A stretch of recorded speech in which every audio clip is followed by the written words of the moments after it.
Hello friends, welcome back to my channel Satvik commerce classes. आज हम लोग इस वीडियो में क्लास 12th के मैक्रो इकोनॉमिक्स का chapter 1 introduction to macro economics पढ़ने वाले हैं।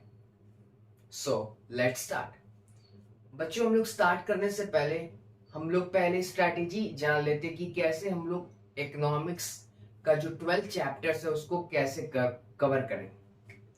तो हमारी स्ट्रैटेजी रहेगी कि चैप्टर 1, 2, 3, 4 ये सारे नेशनल इनकम से रिलेटेड है। तो नेशनल इनकम वाले जितने भी चैप्टर्स हम एक साथ पढ़ेंगे। ठीक। फिर आता है आपका चैप्टर 5 और चैप्टर 6।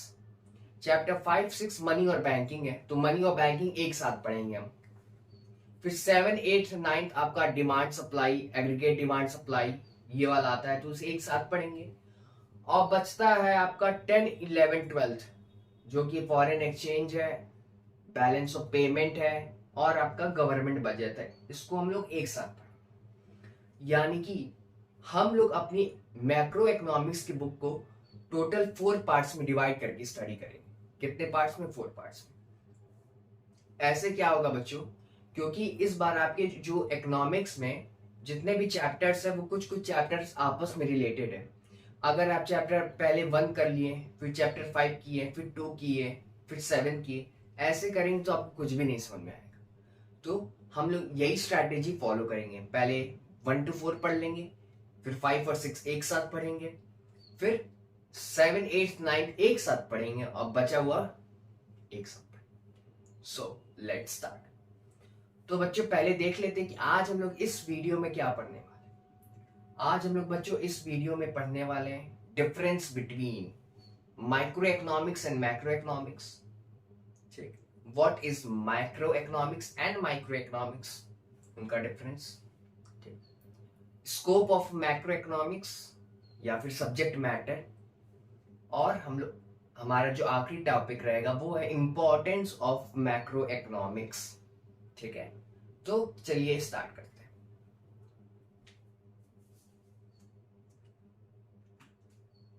स्टार्ट करने से पहले बच्चों, व्हाट इज मैक्रो इकोनॉमिक्स और माइक्रो इकोनॉमिक्स को समझने का सबसे आसान और सबसे इजीएस्ट तरीका है बच्चों कि हम लोग उसका डिफरेंस पढ़ लेते हैं। और डिफरेंस बच्चों मैंने अपनी प्रीवियस वीडियो में डिस्कस किए।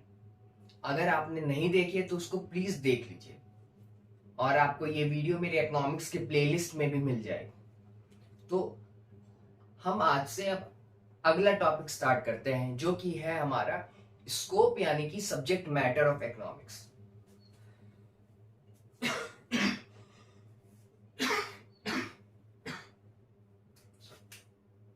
Scope,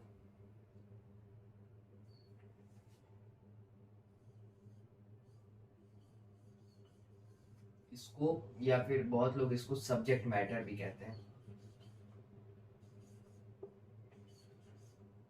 subject matter of economics. ठीक, स्कोप का बच्चों मतलब क्या होता है, पहले हमें इसका मतलब समझना होगा कि स्कोप का मतलब होता क्या है। देखिए बच्चों, स्कोप का मतलब होता है द फील्ड ऑफ स्टडी। मैं यहां लिख देता हूं, एक्सप्लेन भी मैं कर दूंगा।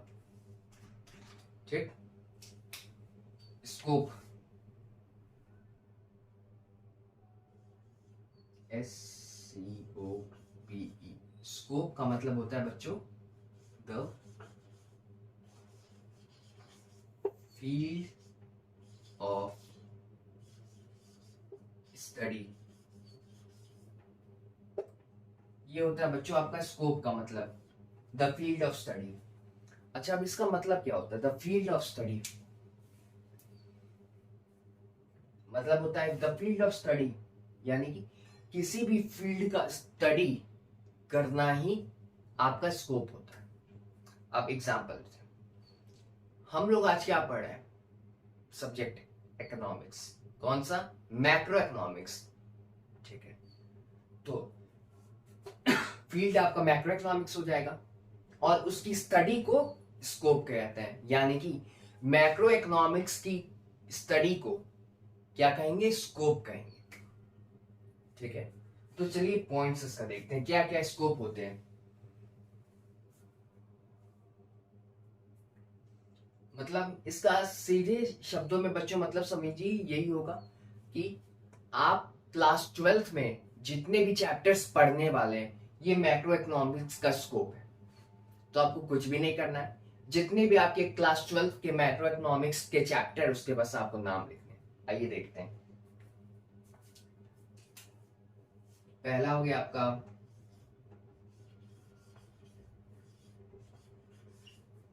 Theory of national income.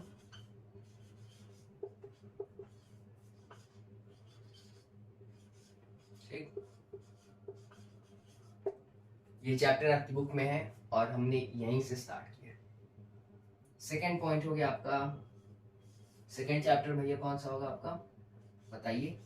Yes, theory of money.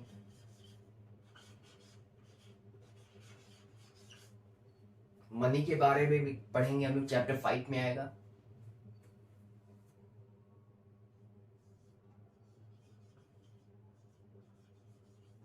Theory of banking.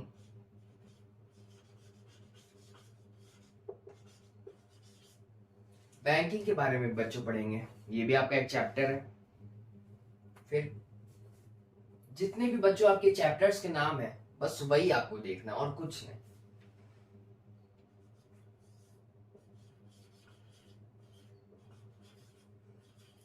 Theory of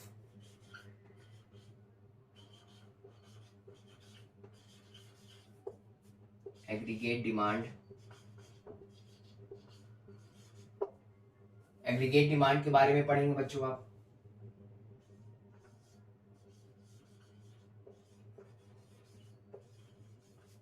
theory of as.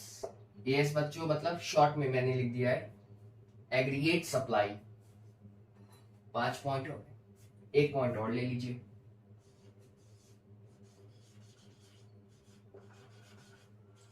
Theory of foreign exchange.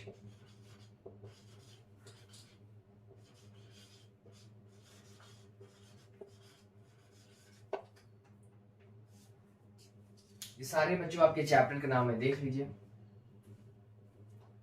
देखिए, नेशनल इनकम आपका एक चैप्टर है, मनी आपका एक चैप्टर है, बैंकिंग चैप्टर है, एग्रीगेट डिमांड आपका चैप्टर है, एग्रीगेट सप्लाई आपका चैप्टर है, और फॉरेन एक्सचेंज आपका चैप्टर है। और भी आप लिख सकते हैं जैसे theory of balance of payment, theory of balance of trade, ठीक है, theory of government budget, theory of problem of deficient demand, ठीक है, theory of problem of deficient supply, excess supply, सब लिख सकते हैं बच्चों। आई एम श्योर बच्चों आपको स्कोप क्लियर हो गया होगा, बहुत इजी है, कुछ नहीं है। और बच्चों मैं आपको एक पॉइंट बता देना चाहता हूँ कि बहुत टीचर का ये मानना है कि जो नेशनल इनकम के जो चैप्टर्स हैं, chapter 1 2 3 4, they are the most difficult chapters in macro economics. ये बच्चों बात बिल्कुल गलत है, क्योंकि जो मेरा मानना है national income most easiest chapter. आप देखिएगा बच्चों, मैंने जो भी नोट्स आपके लिए तैयार किए वो बेस्ट नोट्स होंगे, और जो भी मैं यहाँ पे आपको लिखवा रहा हूँ वो आप साथ साथ लिखते चलिएगा, ठीक है बच्चों। लगभग सब टीचर्स नेशनल इनकम की जो फॉर्मूला है आपको याद करने के लिए देते हैं, लेकिन मैं आपको फॉर्मूला याद नहीं करवाऊंगा, मैं आपको फॉर्मूला बनाना सिखाऊंगा, ठीक है। तो इसको क्लियर हो गया हमारा।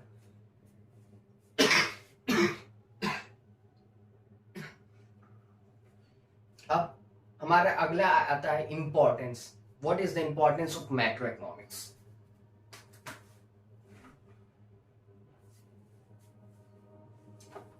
मेरी प्रीवियस वीडियो बच्चों difference between micro and macro economics एक बार जरूर देख लीजिए, उसमें भी मैंने बहुत इंपॉर्टेंट पॉइंट डिस्कस की। चलिए, now we are going to start importance।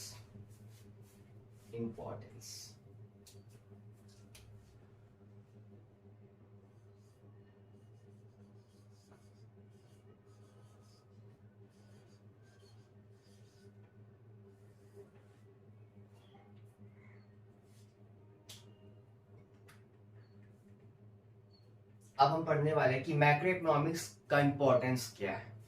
ठीक है, तो हमारा इसमें फर्स्ट पॉइंट है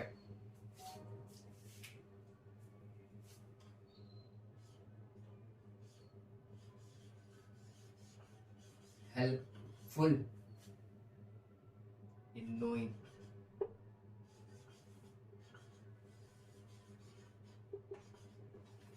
knowing how does an economy works।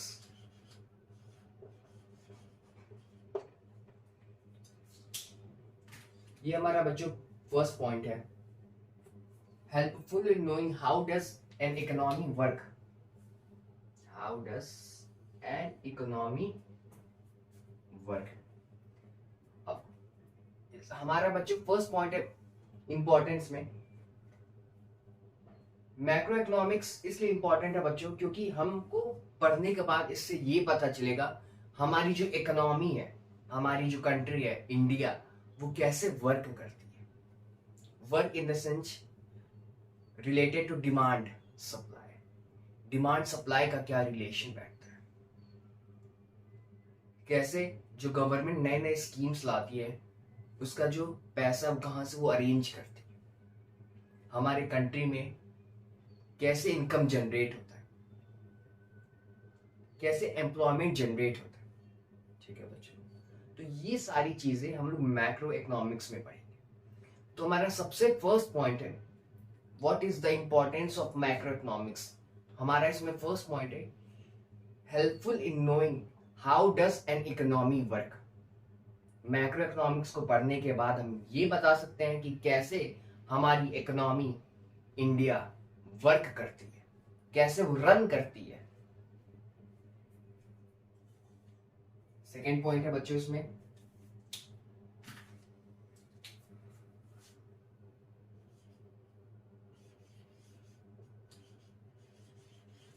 Study of national income.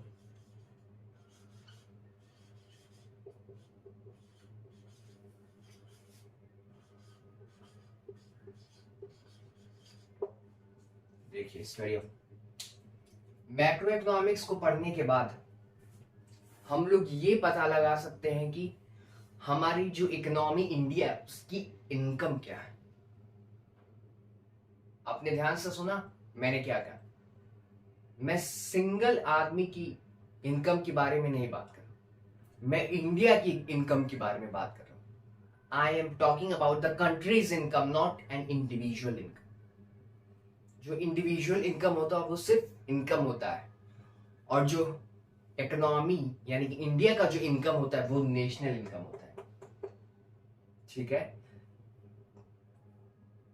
ये हमारा सेकेंड पॉइंट था इंपॉर्टेंस में। हम लोग ये पता लगा सकते हैं कि कैसे हमारा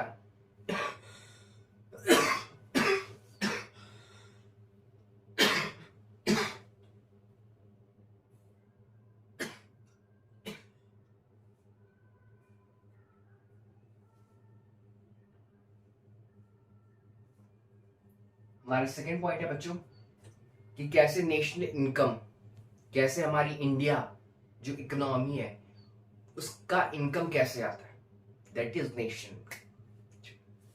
थर्ड पॉइंट आपका हो जाएगा बच्चों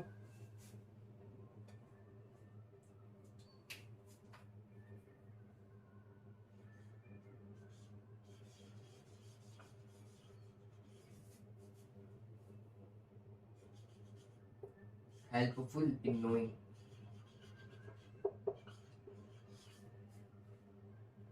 about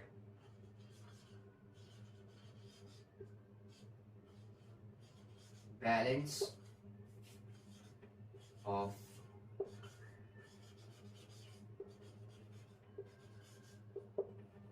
पेमेंट, जिसको शॉर्ट में हम लोग बीओपी कहते हैं।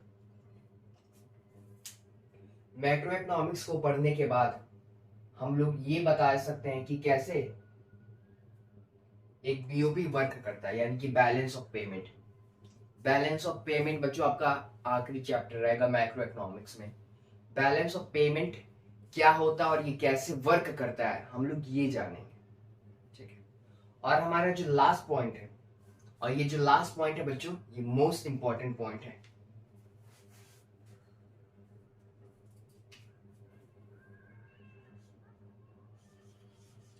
Study of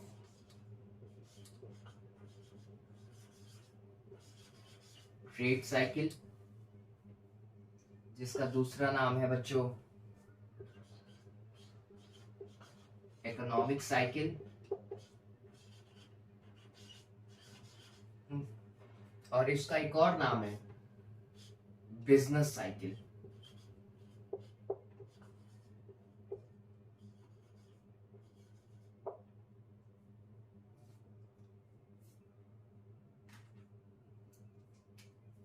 study of trade cycle.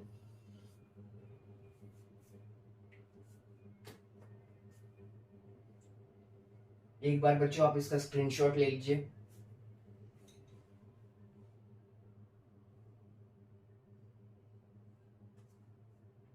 चलिए, हमारे जो फोर्थ पॉइंट कहता है स्टडी ऑफ ट्रेड साइकिल। जब इंपॉर्टेंस की बात आती है तो ये वाला पॉइंट बच्चों सबसे इंपॉर्टेंट माना जाता है कि स्टडी ऑफ ट्रेड साइकिल। ये ट्रेड साइकिल आखिर होता क्या है? What is a trade cycle? आपने शायद ये वर्ड पहले नहीं सुना होगा, तो चलिए इसको समझते हैं। लेकिन समझने के लिए इसे हमें याद नहीं करना है, इसे हम डायग्राम से समझेंगे, एक ग्राफ से, जो आपको बहुत इजीली समझ में आएगा। सो आई होप आपने ये ऊपर के पॉइंट्स लिख लिए होंगे। So I am going to raise it.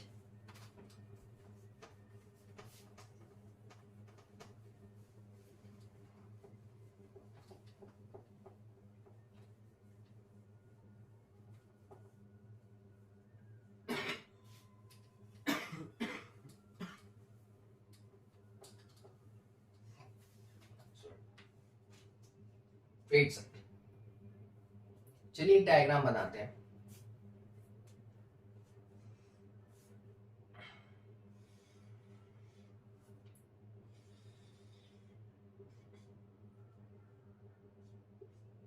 ये आपका एक्स एक्सिस, ये आपका वाई एक्सिस,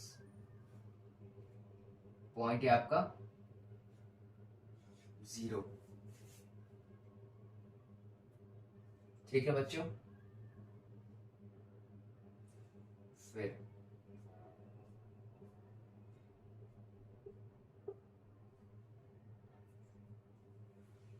हमारा इंडिया कब आजाद हुआ था?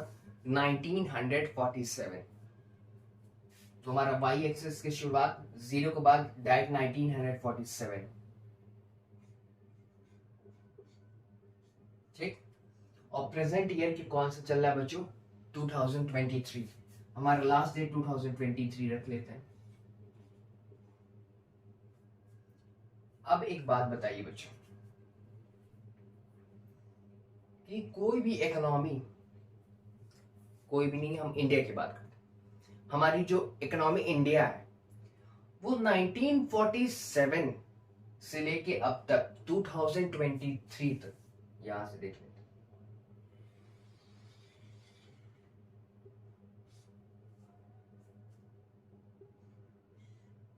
ये 2023 टिल डेट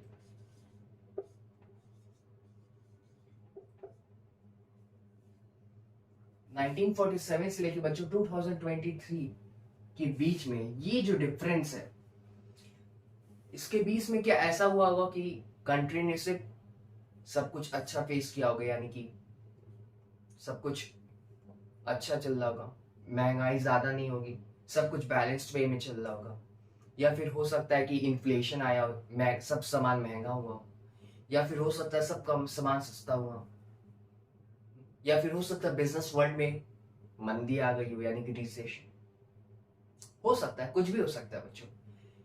एक बात जान लीजिए, कोई भी इकोनॉमी, हमारी कोई भी इकोनॉमी इंडिपेंडेंस से लेके टिल डेट तक जितना भी उसका ग्रोथ होता है वो 4 सेक्टर्स में डिवाइड होता है, 4 फेज में। देखिए, फर्स्ट फेज है हमारा इन्फ्लेशन, जिसको हम लोग बूम फेज कहते हैं।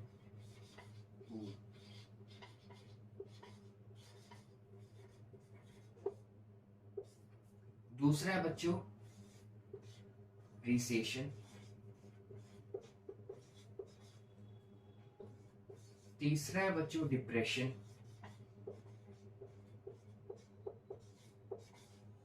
और चौथा है हमारा रिकवरी।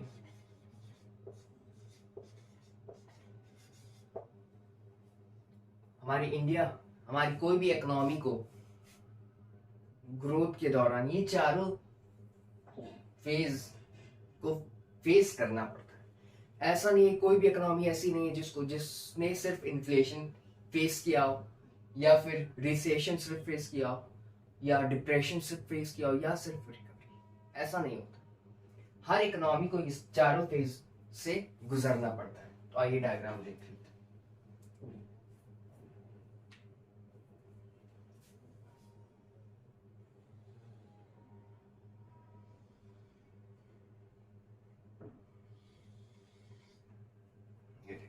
ये वाला जो आपका पॉइंट है बच्चों,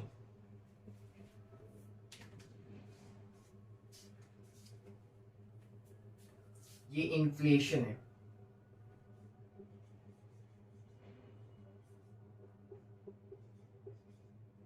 इन्फ्लेशन यानी कि महंगाई, ठीक।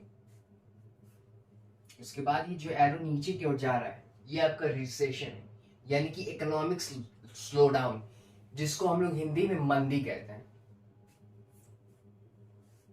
ये आपका रिसेशन। फिर आपका सबसे जो थर्ड फेज आता है वो हमारा आता है डिप्रेशन का।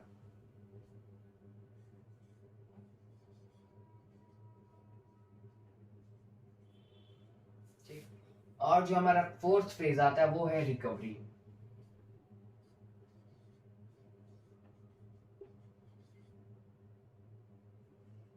तो इस डायग्राम से बच्चों हमको ये पता चलता है कि किसी भी इकोनॉमी के ग्रोथ में ये चार चीजें किसी भी इकोनॉमी को फेस करना पड़ता है: inflation, recession, depression and recovery.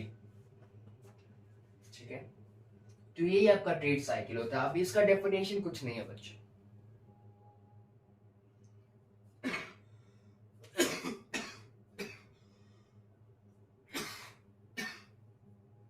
आइए इसका डेफिनेशन देख लेते हैं।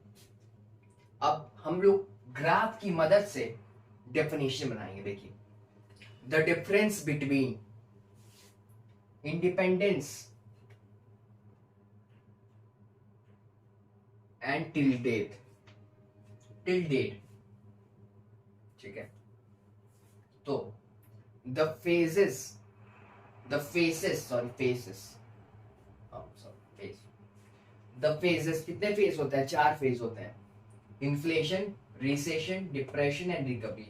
The phases which a country has to face between its independence and its economic growth till date point is known as trade cycle.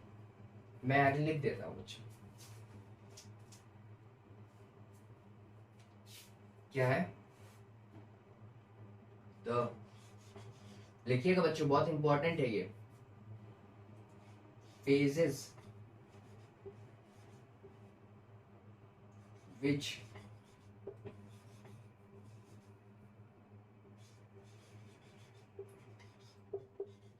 a country has to face between its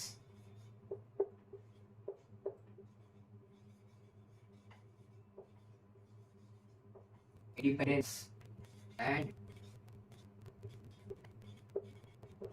its economic growth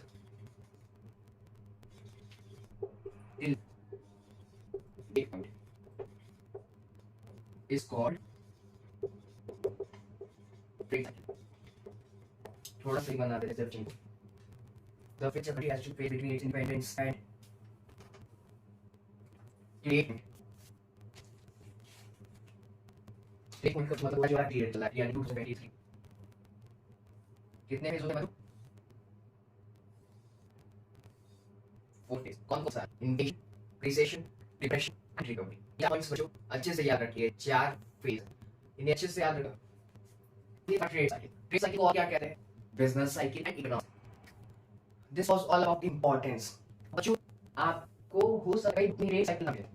आपको सही knowledge के लिए diagram आपको समझा, क्योंकि अगर exam में आता है राइट इंपॉर्टेंस ऑफ इकोनॉमिक्स तो आपने ये 4 पॉइंट मैंने लिख दिए और प्लस ये डायग्राम बना दिया. डायग्राम की जरूरत नहीं है, फिर आपने डायग्राम बना दी तो जो रीडर है एग्जामिनर के माइंड में बहुत अच्छा इंपैक्ट आएगा कि इस बच्चों को इकोनॉमिक्स के बारे में और भी डीपर नॉलेज. और कोशिश करिए बच्चों जहां भी पॉसिबल डायग्राम बना लीजिए. ठीक है, ये बात आप निकाल लीजिए कि मार्क्स मिले ना मिले आपको मार्क्स हर मिलेगा जब भी डायग्राम बनाते हैं. जब भी आप डायग्राम बनाते हैं उस क्वेश्चन का एक मार्क्स है. ठीक है, कभी पॉसिबल बना दीजिए, ग्राफ बनाइए. जरूरी है कि आपकी बुक में क्या हो वो मत से एक्सप्लेन करने के लिए बना सकते. ये बता ग्राफ आ है, पाई चार्ट होता है. ठीक है, ये बना तो एक्सप्लेन करिए बच्चों.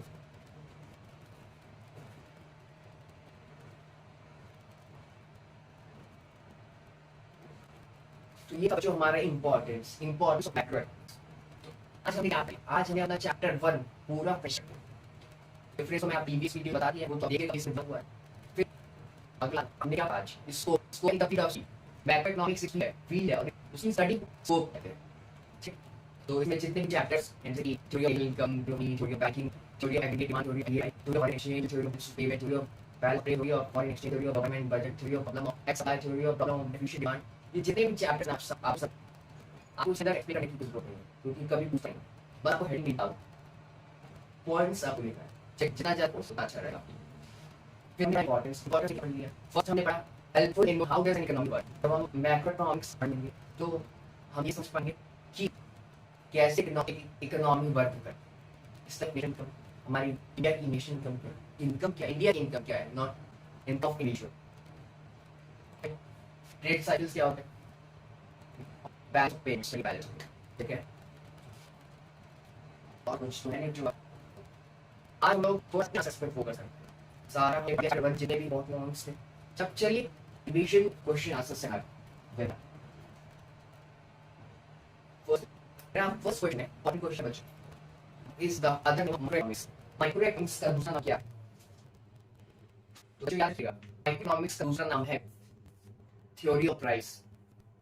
ठीक है बच्चों, हमारा सेकंड क्वेश्चन है what is the other name of macro economics. Macro economics का अदर नेम क्या होता है? तो इसका नाम होता है theory of income and employment. क्या होता है? Theory of income and employment. और इसका एक और नाम होता है थ्योरी ऑफ इक्विलिब्रियम आउटपुट. क्या होता है? Theory of equilibrium output. इस सब मैंने ये अपने प्रीवियस वीडियो में डिफरेंस में डिस्कस किया और वहां पे मैंने बच्चों बहुत इंपॉर्टेंट पॉइंट्स भी बताए. क्वेश्चन अगला क्वेश्चन आया कि व्हाट इज सेविंग. सेविंग क्या होता है? मैंने आपको पढ़ाया saving is a part of income which is consume. Saving हमारे इनकम का एक ऐसा पार्ट है जिसको हम लोग कंज्यूम नहीं, उसे सेव करते रहते हैं ताकि हम लोग उसे फ्यूचर में यूज कर सकें. एग्जांपल लीजिए जैसे हमारी 10,000 की इनकम है, हम उसमें से 2,000 सेव कर लेते हैं, 8,000 स्पेंड कर देते हैं. जो 2,000 है हमारी सेविंग है. क्या जो saving. Question fourth question what is the difference between micro economics macro economics. ये इस वीडियो से देखिए बच्चों, बहुत इंपॉर्टेंट है. हर बार रीपोर्ट्स में, यूनिट में, मिड टर्म्स में क्वेश्चंस पूछे जाते हैं बच्चों. बहुत इजी है बच्चों, इसी ज्यादातर पूछे जाते हैं. फिफ्थ क्वेश्चन आ रहा है बच्चों व्हाट इज द स्कोप या what is the subject matter of macro economics. याद रखिए बच्चों स्कोप और सब्जेक्ट मैटर एक ही चीज है. कहीं को आपको उसको मिलेगा सब्जेक्ट मैटर दोनों चीजें तो आपको कंफ्यूज नहीं होगी. क्या मैंने डिस्कस कर दिया जितने भी आपके चैप्टर नाम मैक्रो इकोनॉमिक्स 12th से आपको वही है. सो फ्रेंड्स आई होप आपको इस वीडियो में जितने भी टॉपिक्स हमने डिस्कस किया आपको अच्छे से समझ आ गए. ओवरऑल बच्चों हमने इस वीडियो आपका chapter 1 introduction to macro economics fully finish कर दिया.